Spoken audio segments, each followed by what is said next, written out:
తేజ ఏం చేస్తున్నావు? ఏం డెకరేషన్ చేస్తున్నావు? ఏంటి అది? హ్యాపీ బర్త్డే రిబ్బన్ నాకు తయారు చేస్తున్నా. అదంతా నువ్వు ఎక్కించావు తేజ. నేను ఇందాక వీడియో తీద్దాం అనుకున్నా, నీ వల్ల కాదులే అని వీడియో తీయలేదు తేజ. నేను లేకపోతే వీడియో తీసేదాన్ని. వాడి వల్ల ఏమైద్దిరా అన్నట్టుగా నేను వీడియో తీయలేదనమాట. తర్వాత చూస్తే చూడండి అసలు ఎంత బాగా ఎక్కించాడో. అదిగో హ్యాపీ బర్త్డే ఇప్పుడు ఎక్కిస్తున్నాడు అనమాట. అసలు నేను సడన్గా తిరిగి చూసేసరికి ఎక్కిచ్చేస్తున్నాడు. హ్యాపీ బర్త్డే ఎక్కిచ్చేస్తున్నాడు. డే ఎక్కించడానికి ట్రై చేస్తున్నాడు. పాపం ఇందాకలే అడిగాడు, అమ్మ వీడియో తీయమ్మో అని. బంగారు కొండ, బంగారు కొండ. సరే ఏది ఉందామా హోలు? పిన్నేసి చెప్తా ఉన్నా.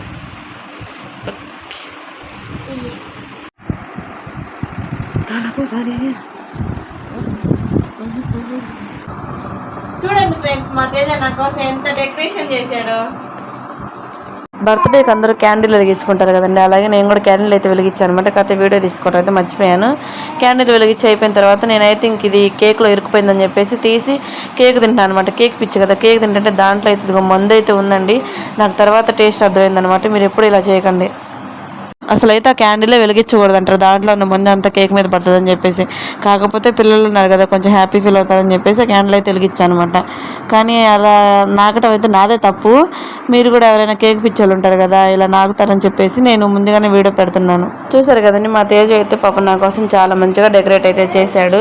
అది కూడా ఒక డెకరేషన్ అనుకుంటారు, మా వాటికి అదే ఎక్కువ పెద్ద డెకరేషన్ అండి. కోట్లు పెట్టి బాగా కొనుక్కొచ్చుకొని డెకరేట్ చేసుకొని ఫోటోలు తీసుకొని తర్వాత ప్రశాంతత లేకుండా తిట్టుకుంటూ ఉంటారు. అలాంటి దానికంటే కూడా ఫస్ట్ క్లాస్ చదువుతున్న నా కొడుకు నా కోసం డెకరేట్ చేయాలి, అమ్మ బర్త్డే అని ఆలోచించి ఇంత చేశాడంటే అదే చాలండి. అదే పెద్ద హ్యాపీనెస్ నాకు. అసలు ఇన్ని దరిద్రాల్లో ఉంటుంది, బర్త్డే ఎలా చేసుకుంటావో చూస్తాను, నీకు ఇప్పుడు బర్త్డేలు అవసరమా అన్నట్టు చూసే వాళ్ళు నా చుట్టూ చాలా మంది ఉన్నారండి. వాళ్ళకే చెప్తున్నా, నేను మీకు ఎప్పుడు నోటితో సమాధానం చెప్పలేదు, ఈ వీడియోనే మీకు పెద్ద సమాధానం. అందరిలాగా బయటికి వెళ్ళి హోటల్స్లో రెస్టారెంట్లో కేక్ కటింగ్ చేసి బిర్యానీ తిని అంతా బయట తిరిగి అది చేసి ఇది చేసి ఇవన్నీ చేస్తేనే బర్త్డే సెలబ్రేషన్సా? నా వరకు బర్త్డే సెలబ్రేషన్స్ అంటే నన్ను ఇష్టపడే వాళ్ళు, నేను ఇష్టపడే వాళ్ళు నా చుట్టూ ఉంటూ అర కేజీ కేక్ తెచ్చుకొని అయినా సరే దాన్ని సంతోషంగా కోసుకొని తినడమే నా వరకు బర్త్డే అంటే అదేనండి. ఇంకా వీడియోలోకి వచ్చేస్తే మాకైతే ఫొటోస్ వీడియోస్ తీయడానికి ఎవరు లేరండి. ఇంటి పక్కన పిల్లలు ఏంటంటే మేము కేక్ కటింగ్ చేసేసరికి చాలా లేట్ అయిపోయింది అనమాట. ఇంకా వాళ్ళైతే పడుకుంటూ పోయారు. ఇంకా మేము ఏం చేసామంటే మంచం దగ్గర ఫోన్ పెట్టేసి కూరగాయల బాక్సులు ఉంటాయి కదా అవి పెట్టేసి దాని మీద క్లాత్ పెట్టేసి దాని మీద కేక్ అయితే పెట్టుకున్నాను అనమాట. ఇంకా ఫోన్ అయితే సెట్ చేసుకొని వీడియో అయితే ఆన్ చేసుకున్నానండి. కేక్ కట్ చేయగానే ఫస్ట్ మా ఆయన నాకు పెట్టాడు, నేను మా ఆయనకు పెట్టి ఇంక మా తేజుకు నాకు కొంచెం పెట్టాడు అనమాట. ఇంకా నాకు మా తేజుకి అయితే ఎంత పిచ్చో కేక్ అంటే ఇద్దరం ఎగబడి తింటున్నాం అసలు. ఇంకా మా వాడు చూడండి అసలు కేక్ కట్ చేసే చాకును కూడా వదిలిపెట్టలేదు అనమాట. నాకు తింటున్నాడు, అంత పిచ్చి మా ఇద్దరు. ఇంకా మా హనీ చూడండి అసలు మీతో నాకు సంబంధం లేదు, మీరు ఏమన్నా చేసుకుని బర్త్డే చేసుకుంటారు, ఏం చేసుకుంటారు, నాకైతే సంబంధం లేదు, నా పని నాదే అన్నట్టు సైలెంట్గా దానంతటా అది ఆడుకుంటుంది. ఇంకా మా మామయ్య కూడా ఇంట్లోనే ఉన్నాడండి. కాకపోతే వాళ్ళకి ఏంటంటే ఇలా ఫొటోస్లోకి వీడియోస్లోకి రావడం అంతగా ఇష్టం ఉండదు అనమాట. అందుకని చెప్పేసి ఇంకా మా ఆయన కేక్ కట్ చేసి మా తేజుకి ఇచ్చాడు అనమాట. తాతకి ఇచ్చిరా పొర కేక్ ముక్కని. నేనేమో మా ఆయన కేక్ ముక్క కోసి ఇప్పుడు నువ్వు నాకు కేక్ పెట్టినట్లు నేనేమో ఫోటో తెస్తా అని చెప్పేసి చెబుతున్నాను అనమాట మా ఆయనకి. ఇంక మా ఆయన ఒకసారి ఫోటో కోసం అంటే ఒకసారి వీడియో కోసం అంటే కేక్ మొత్తం నువ్వే తింటున్నావు పంది అన్నట్టు. పాపం పక్కన పిల్లల్ని పిలిచావు, వాళ్ళు నిద్రపోయారు, పొద్దున్నే వాళ్ళకి కొంచెం కేక్ అన్నా పెట్టద్దా, మొత్తం నువ్వే తింటే ఎట్టా అంటున్నాడు. కానీ నాకేంటంటే నా మైండ్ సెట్ ఎలా ఉంటుందంటే పుట్టినరోజుకి చాక్లెట్లు బిస్కెట్లు కూల్ డ్రింక్స్ ఇలాంటివి ఎన్నైనా పంచాలనిపిస్తుంది. అలాంటి వాటి గురించి పెద్దగా పట్టించుకోవాలన్నమాట. కానీ కేక్ పంచాలంటే మాత్రం నాకు అస్సలు కొంచెం కూడా మనసు ఒప్పదనమాట.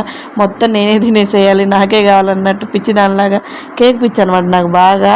కేక్ అయితే ఎవరికి పంచడం నాకు పెద్దగా నచ్చదండి. మీకు కూడా నాలాగా కేక్ పిచ్చిందా అయితే కామెంట్ చేసేయండి, చూద్దాం ఎంతమందికి నాలా కేక్ పిచ్చాం. ఇంకా మా హనీ చూడండి అసలు భలే ఆడుతుంది అనమాట. కూర్చొని ఇసుకొచ్చినట్టుంది. ఇంకా నిలబడుతుంది, కూర్చోమంటే కూర్చోట్లా, అసలు నవ్వుతుంది, అరుతుంది, ఆడుతుంది బాగా. వీళ్ళకి ఇంత కేక్ పిచ్చిందిరా బాబు అన్నట్టు చెప్తుంది మా హనీ తల్లి అయితే. ఇంకా నేనేమో నలుగురిని దిగింది ఒకటన్నా మంచి ఫోటో లేదు, ఇప్పుడన్నా ఒక మంచి ఫోటో దిదా అని చెప్పేసి ఫోటో అయితే తీస్తున్నాను అనమాట.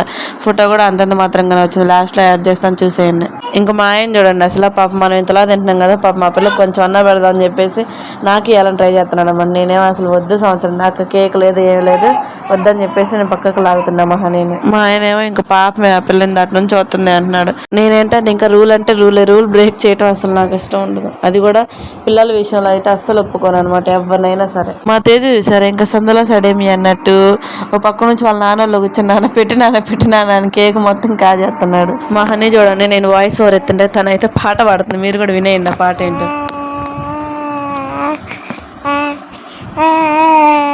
విన్నారా మా హనీ తల్లి పాట ఎలా పాడిందో చెప్పండి. చూసారా ఎంత బాగా ముచ్చట్లు చదువుతున్నా. అసలు నన్ను సరిగ్గా వాయిస్ ఓవర్ ఇస్తే కాదు, నేను ఆన్ చేయటే ఇప్పుడు రాగం తగులుకోవటం, మళ్ళీ తగులుకుంది వినండి.